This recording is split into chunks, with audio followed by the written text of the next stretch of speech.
दरिया भी मैं, दरख्त भी मैं, जेहलम भी मैं, चनार भी मैं, दैर हूँ, हरम भी हूँ, शिया भी हूँ, सुन्नी भी हूँ। मैं हूँ पंडित, मैं था, मैं हूँ और मैं ही रहूँगा। इरफान खान, बॉलीवुड का वो नाम, वो सितारा जिसके बारे में अगर बात ना की जाए तो बॉलीवुड के जितने भी एक्टर्स हुए हैं उनके बारे में बात करना बेईमानी सा लगता है। एक ऐसे कलाकार जिन्होंने बहुत अलग तरह से अदाकारी की और अपनी छाप छोड़ दी, जिनकी शक्ल सूरत बहुत सामान्य सी थी। कभी लगता भी नहीं था कि एक ऐसा कलाकार ना सिर्फ बॉलीवुड में बल्कि हॉलीवुड में भी अपने एक्टिंग के झंडे गाड़ देगा। तो क्या थी उनकी वो खास बातें, आज हम एनालाइज करेंगे फिल्मी फंडे में। ऐसा रावण करूंगा कि मुगैम्बो, गब्बर, धुमटुका, ऋतिक सब भूल जाएंगे। ऑटोग्राफ, फोटोग्राफ और ऐसा ग्राफ पिचेक। पिस्तौल की गोली और लौंडिया की बोली जब चलती है तो जान दोनों में खतरे में होती है। तो उन्होंने हमें जिंदा दफन कर दिया ये सोच के कि हम मर जाएंगे, लेकिन उन्हें पता नहीं था कि हम तो बीज हैं, हमारा दफन होना हमारी विलादत है। हेलो फ्रेंड्स, वेलकम टू फिल्मी फंडे, जॉइंट फिल्म्स एकेडमी। मैं हूं आपका अपना वीरेंद्र राठौर और आप देख रहे हैं बॉलीवुड का Google joint films YouTube channel. अगर आप पहली बार जॉइंट फिल्म्स यूट्यूब चैनल से जुड़े हैं और बॉलीवुड में एंट्री का सपना देखते हैं तो आपको अभी के अभी इसको सब्सक्राइब करना चाहिए, बेल आइकन को प्रेस करना चाहिए ताकि कभी भी आपसे इस तरह के इंफॉर्मेटिव और नॉलेज से भरे हुए वीडियो छूटने ना पाए। इरफान खान, क्यों बार बार बात करना इतना जरूरी हो जाता है इरफान खान पर? रीजन नंबर 1 ये है कि इरफान खान रिप्रेजेंटेटिव हैं एक तरह से उन सभी दूर दराज के आए हुए कलाकारों से जो कि सपने तो देखते हैं लेकिन थोड़ा सा डरते हैं कि ये पूरे हो पाएंगे कि नहीं। दूसरी बात, ये रिप्रेजेंटेशन करते हैं उन लोगों का जिनका बॉलीवुड से कोई दूर दूर तक का नाता नहीं है, किसी को पहचानते नहीं है। तीसरा, उन लोगों को रिप्रेजेंट करते हैं जो मिडिल क्लास फैमिली से आते हैं और बॉलीवुड के बड़े से मेले में अपनी एक पहचान और अपनी एक छाप बनाना चाहते हैं। चौथी बात, वो रिप्रेजेंटेशन करते हैं उन सभी लोगों का जो देखने में सामान्य शक्ल सूरत कद काठी के हैं लेकिन फिर भी वो मेन लीड तक पहुंच जाते हैं। वो बड़ी बड़ी फिल्में करते हैं, बड़े बड़े स्टार्स के साथ फिल्म करते हैं, बड़े बड़े स्टार डायरेक्टर और प्रोड्यूसर के साथ फिल्में करते हैं। तो इसलिए उनकी पर्सनालिटी बहुत ही खास है। मैं पर्सनल रूप में भी उनको बहुत एडमायर करता हूँ। वो मेरे एक तरह से रोल मॉडल भी आप कह सकते हैं। मेरे ख्याल से जितने भी कलाकार बॉलीवुड में हैं, भले वो किसी भी फील्ड में हो, लेकिन वो एक शख्स से प्रभावित जरूर होते हैं, वो है इरफान खान। चाहे वो राइटर हो, डायरेक्टर हो, कैमरामैन हो, एक्टर्स हो, कोई भी ऐसा व्यक्ति मेरे को आज तक नहीं मिला जो कि इरफान खान से प्रेरित ना हो, उनसे इंस्पिरेशन ना लेता हो। तो आज मैं डिटेल में उनके बारे में कुछ खास बातें आपके साथ रखूंगा जिससे कि आप उनकी पर्सनालिटी को और करीब से जान पाएंगे। ये तो हम सभी जानते हैं कि इरफान खान का जन्म जयपुर में हुआ था। सामान्य से परिवार में पले बड़े, हमेशा से एक्टर बनने का नहीं सोचते थे। पहले उनको क्रिकेट में बहुत रुचि थी और उसके लिए वो स्पेशली थोड़ा सा सीखने भी गए, लेकिन पैसों की वजह से या बाकी दिक्कतों की वजह से वहाँ पे वो ज़्यादा आगे नहीं बढ़ पाए। फिर उनकी रुचि एक्टिंग में पैदा हुई। हाँ, ये बात ज़रूर है, इरफान खुद बताते हैं कि वो किसी भी काम से बहुत जल्दी बोर हो जाते थे, लेकिन जब एक्टिंग में रुचि पैदा हुई और एक्टर बनने का सोचा तो इस बात ने उनको बड़ा ही इनकरेज किया कि यहाँ तो मैं बोर हो ही नहीं सकता, क्योंकि यहाँ तो मुझे हर रोज़ नए किरदार करने हैं, नए मौके मिलने हैं, नए लोगों के साथ मौके मिलने हैं। तो ये जो नयापन है हर बार, इस चीज़ ने उनको बहुत ही इनकरेज किया, अट्रैक्ट किया कि हाँ ये फील्ड मेरे लिए पक्की है। आपको भी यही सीखना है। अगर आपका मन कह रहा है कि आपको एक्टर बनना है, राइटर बनना है, डायरेक्टर बनना है, जो भी बनना है, जैसे ही वो मन से सिग्नल मिले, आपकी इनर वॉइस का सिग्नल मिले, तो बस उसके ऊपर अमल करने लग जाइए। गलती हम लोगों से ये होने लग जाती है कि हम अपनी इंटेलिजेंस को यूज करते हैं, आसपास के लोगों से पूछताछ करते हैं कि यार मैं सोच रहा हूं कि मैं एक्टर बन जाऊं, सिंगर बन जाऊं, राइटर बन जाऊं, डायरेक्टर बन जाऊं, और फिर वो लोग अपनी अपनी बुद्धिमत्ता के हिसाब से आपको बताते हैं कि भाई तुम कौन से फिल्म इंडस्ट्री से आए हो, तुमको कौन जानता है, तुम्हारे पास पैसे कहाँ हैं, और धीरे से आपका जो डिसीजन है वो कच्चा पड़ने लगता है और एक दिन आप फिर उस डिसीजन को छोड़ देते हैं। देखिए, जो आपकी इनर वॉइस है, जो मन की आवाज़ है, अगर वो आपने मान ली, रास्ते अपने आप बनना शुरू हो जाएंगे, जैसे इरफान खान के लिए बने। इरफान के घर वाले भी एक्टर वाले काम को इतना अच्छा नहीं मानते थे। उनके परिवार का तो इतना मानना था कि ये नचनियों वाला काम है। इसलिए इरफान ने अपने परिवार से छुपकर नेशनल स्कूल ऑफ ड्रामा के लिए अप्लाई कर दिया। वहाँ से सिर्फ उनको एडमिशन ही नहीं मिला बल्कि स्कॉलरशिप भी मिल गई। यहीं से इरफान के जीवन को एक नई राह मिल गई थी। इरफान ने अपने एक्टिंग के हुनर के हीरे को तराशना शुरू किया और जब वो माहिर हो गए तो मुंबई चले आए। जब मुंबई आने का फैसला किया तो माँ को मनाया कि भाई मैं जाना चाहता हूँ, सिनेमा में काम करना चाहता हूँ। तो माँ ने यही कहा, भाई ये तो नचनियों वाला काम है। अब आप सोच के देखिए, आप जिस काम को लेकर जिंदगी में आगे बढ़ना चाहते हैं, अगर आपके परिवार वाले ही उसके अगेंस्ट में आ जाए तो क्या होगा? हम लोग क्या होता है, नाराज हो जाते हैं, गुस्सा हो जाते हैं, परिवार के विरोध में आ जाते हैं कि वो हमारी बातों को नहीं समझते। लेकिन इरफान ने उनको भरोसा दिलाया कि नहीं, मैं एक्टिंग करूंगा और कुछ अलग करके दिखाऊंगा।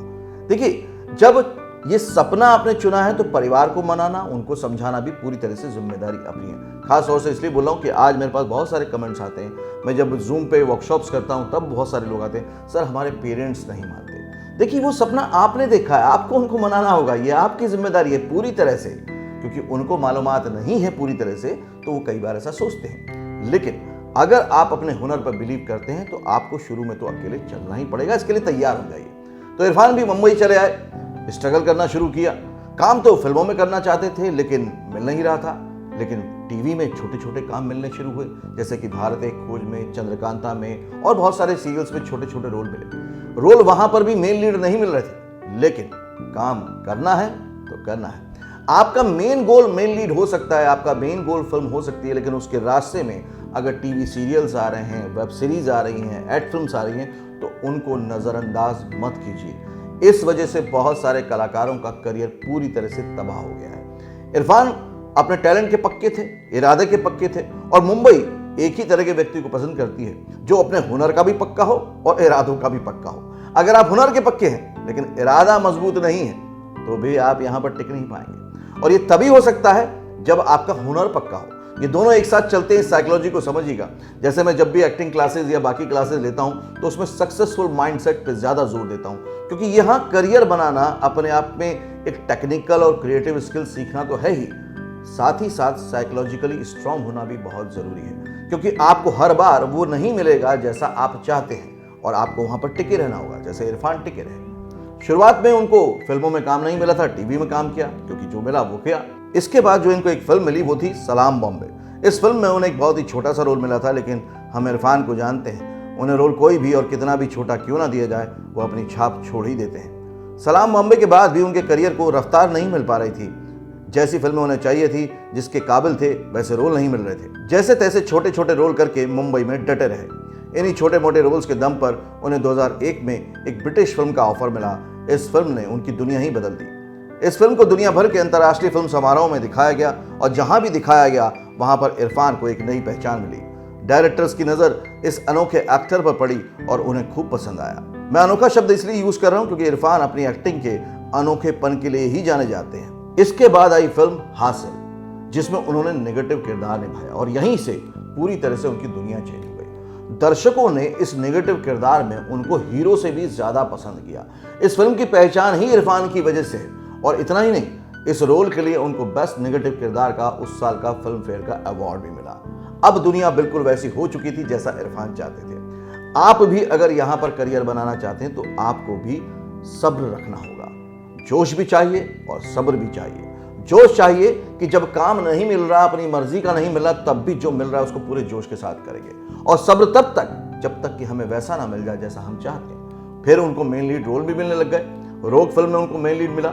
हालांकि वो फिल्म उतनी चली नहीं, लेकिन अब वो अपने हुनर को साबित कर चुके थे और वहां पर जगह बना चुके थे जहां पे हर सितारा बनाना चाहता है। ये तो हम सभी जानते हैं कि इरफान की आधी एक्टिंग तो उनकी आंखों से ही हो जाती है, लेकिन इरफान का कहना है कि इसमें उनका कोई योगदान नहीं है। वो सिर्फ अपने इनर सोल को, यानी कि अंदर के कलाकार को बहने देते हैं, उसको सरेंडर कर देते हैं और जो बाहर दिखता है वो उसी का जादू होता है। उनकी एक्टिंग की जो खासियत है वो है डायलॉग बोलने के बाद हल्का सा पॉज लेना और आंखों से इस तरह से देखना जो सीन में जान भर दे। यही उनकी एक अलग सी काबिलियत है। इसके बाद उन्होंने अपनी काबिलियत का लोहा मनवाया एक multi starrer film life in metro. इस फिल्म के लिए उन्हें सर्वश्रेष्ठ सहायक अभिनेता का फिल्म फेयर अवार्ड मिला। इसके बाद इरफान कभी भी रुके नहीं, एक से एक दमदार किरदार निभाकर अपने करियर में 4 चांद लगाते गए। पान सिंह तोमर का उनका किरदार आज भी लाखों लोगों के दिलों में जिंदा है। इसके लिए उन्हें बेस्ट एक्टर का अवार्ड भी मिला। आप डकैत कैसे बने? बीहड़ में बागी होते हैं, डकैत मिलते हैं पार्लियामेंट में। इरफान ने सिर्फ बॉलीवुड ही नहीं, हॉलीवुड में भी अपनी प्रतिभा का लोहा मनवाया। वो ऐसी 2 फिल्मों के एक्टर रहे जिन्होंने ढेरों ऑस्कर अवार्ड जीते। स्लम डॉग मिलियनेयर और लाइफ ऑफ पाई, ये दोनों ही फिल्में उनके दिल के करीब रहीं और वह हमेशा इनकी बात किया करते थे। वह स्पाइडरमैन, इन्फर्नो जैसी चर्चित फिल्मों में भी काम कर चुके हैं। उनकी प्रतिभा को देखते हुए भारत सरकार ने उन्हें पद्मश्री पुरस्कार से भी सम्मानित किया। इरफान मुस्लिम होने के बाद भी पूर्णतः शाकाहारी थे। उन्हें जानवरों को मारना बिल्कुल भी पसंद नहीं था और ना ही उन्हें खाना। इस पर से उन्हें पिता कहते थे कि पठानों के घर में ब्राह्मण पैदा हो गया। इरफान जब अंग्रेजी मीडियम नाम की फिल्म कर रहे थे तो उन्हें कैंसर ने जकड़ लिया। उन्होंने इसका इलाज कराया और अपनी इच्छा शक्ति से ठीक भी हुए और फिल्म की शूटिंग भी पूरी की। लेकिन वो दोबारा बीमार हुए और एक चमकता हुआ सितारा इस दुनिया को अलविदा कह गया। ये सच है कि इरफान आज हमारे बीच में नहीं है, लेकिन ये भी सच है कि इरफान हमारे साथ हमेशा बने रहेंगे। उनकी सीख, उनकी अदाकारी हमको बहुत कुछ सिखा सकती है अगर आप सीखना चाहें। एक अच्छे कलाकार होने के साथ साथ वो एक बहुत ही जुझारू व्यक्ति भी थे। ये भी आपको उनसे सीखना चाहिए कि अगर आपकी नज़र आपकी बड़ी मंजिल पर है तो जो बीच में सीढ़ियां हैं उनको नज़रअंदाज नहीं किया जा सकता। वो छोटे छोटे रोड वो भी आपकी मंजिल तक पहुंचने का रास्ता बनेंगे। आपको आज का ये वीडियो कैसा लगा? आप अगर इरफान खान के बारे में कोई और बात करना चाहते हैं तो कमेंट करके मुझे ज़रूर बताइएगा। इसको सारे कलाकार दोस्तों के साथ जमकर शेयर कीजिएगा ताकि वो भी इंस्पायर हो सके और इस फील्ड में आगे अपना नाम कमा सके। क्योंकि मेरा और जॉइन फिल्म्स का एक ही मिशन है कि कोई भी कहीं पर भी कहीं से भी अगर फिल्म इंडस्ट्री को ज्वाइन करना चाहता है तो हम उसे मोटिवेट करेंगे, गाइड करेंगे, ट्रेन करेंगे ताकि वो अपने क्राफ्ट में, अपने आर्ट में सफल हो सके। आज का वीडियो कैसा लगा जरूर बताइएगा। हमेशा की तरह वीडियो को देखने के लिए, लोगों के साथ शेयर करने के लिए बहुत बहुत शुक्रिया। अगले वीडियो में फिर से मिलेंगे, तब तक के लिए देखते रहिए, सीखते रहिए, जमे रहिए। All the very best. Actor बनने का सबसे आसान तरीका अवार्ड विनिंग एक्टिंग गुरु वीरेंद्र राठौर का best seller acting method switch on switch off acting method है। इस कोर्स से सीखकर आप भी कुछ ही दिनों में एक बेहतरीन एक्टर बन सकते हैं, जिसे साबित करते हैं इसके अमेजिंग Amazon और Google के ratings and reviews. Switch on switch off acting method अभी तक का सबसे सरल और प्रभावी मेथड है जो आपके समय और महंगी फीस दोनों को बचाता है। Switch on switch off acting method course book आपको Amazon, Flipkart, join films website पर अवेलेबल है।